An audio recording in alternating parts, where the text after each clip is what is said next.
வணக்கம். சண்முகன். எமது முந்து தமிழ் சேனலை காணும் புண்ணிய சீலர்களை லைக் செய்யுங்கள், சப்ஸ்கிரைப் செய்யுங்கள், ஹைப் செய்யுங்கள். புண்ணியம் செய்தவர்கள் சந்திர மண்டலத்தில் இறைவனால் குடியமர்த்தப்படுவார்கள்.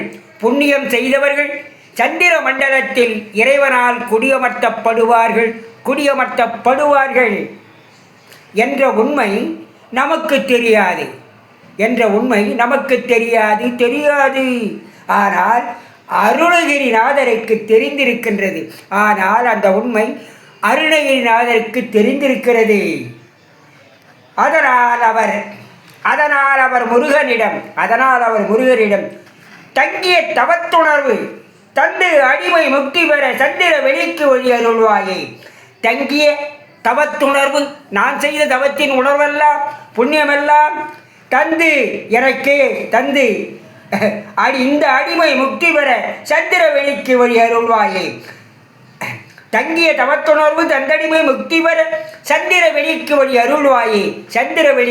சந்திர மண்டலத்திற்கு அருள்வாயே, போவதற்கு அருள் செய்வாயே என்று வேண்டுகின்றார். நாமும் புண்ணியம் செய்தால் அங்கே போக வேண்டுமென்றால் நாம் என்ன செய்ய வேண்டும்?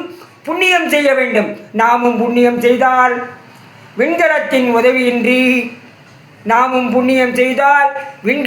உதவியின்றி சந்திர மண்டலத்திற்கு சென்று